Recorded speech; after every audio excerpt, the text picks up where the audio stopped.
Hey y'all, it's Molly with Mini Acres, and today I want to talk about elephant garlic. Let's see, this one's not that big, but maybe this will be my thumbnail.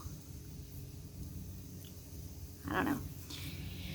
Anyway, mostly I want to make this video because I've been reading about elephant garlic and I want to remember everything about it, and so I feel like if I make this video it'll help me, but maybe you'll learn something too. So I'm going to go through and harvest the garlic, and then we're going to come back and talk about it. All right, so I'll see you in a minute.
Okay, so here we have a whole bunch of corms. Here we have my bigger ones, or ones that at least had a good clove development. And then here we have the smaller ones and the ones that are mostly monoclove. So let's discuss. Okay, elephant garlic is not a true garlic, but it behaves like a garlic. These are like the ancestors of elephant garlic that was gifted to me by a very sweet old lady many, many years ago. So this is like generations of elephant garlic that all came from Miss Louise. So this is Louise's garlic. And these bulbs are not nearly as big as they could be, but what I was reading is because I had grown them like in these concrete blocks in these squares, and I was putting about 2 per square when they were, really small, and that might have inhibited them from being able to spread out the way they would have if I had not put them in this spot. So when you plant a clove of it, then in about 9 months you should have a really big head of garlic. But depending on the weather conditions and how fertile the soil is or whatever, it may not actually bulb up properly that quickly. So if I plant one of these smaller ones that is just a little monoclove, if I plant this again in the fall, next spring I should have a nice big head of garlic. And the corms, which I didn't show you, I actually picked them off because they don't just grow on the roots, they were actually forming cloves inside this skin. But with these corms, it's a spiky little hard clove. You can cook with these, you can eat them, but if you plant them in 2 years, maybe 3, depending on your condition, this will grow into a head of garlic. So essentially I'll never ever have to buy any more garlic to plant.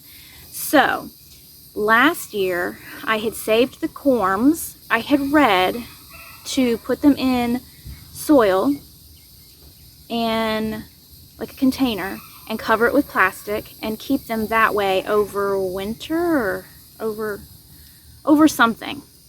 well, they rotted. That didn't work for me. So I really don't know. I don't know where I read that, and now that I think about it, it doesn't make sense. But I think what I'm going to try to do is just put these in like a paper bag and just hopefully keep them dry until the fall.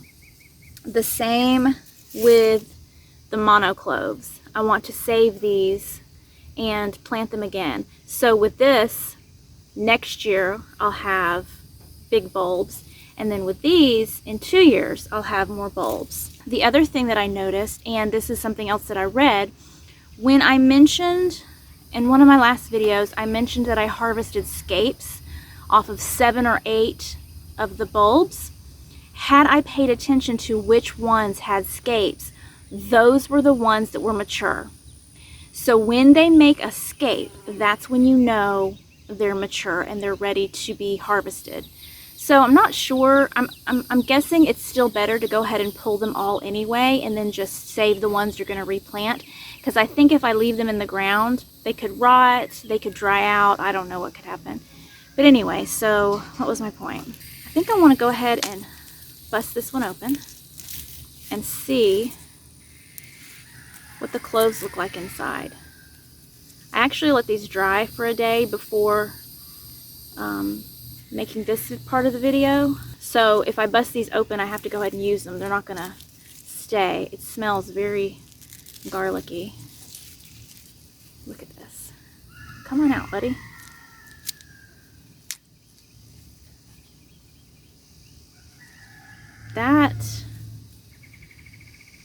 That's a pretty big clove, considering how small this is for what it's supposed to be. That's a really big clove. This actually worked out really well. All things considered, where I chose to plant them, how I sort of like forgot any of the rules that had anything to do with how to plant them. And hopefully I didn't forget anything, but this will hopefully help me in the future when I'm like trying to remember when I'm supposed to plant them, which is late summer, early fall, and then harvesting them, you know, once they die back, similar to onions. That the monocloves need another season. Corms need at least 2 seasons, possibly 3, to come to maturity. And yeah, I think that's everything. So that's my experience so far with growing elephant garlic, and maybe it was helpful. Hope you enjoyed it. See y'all later. Bye.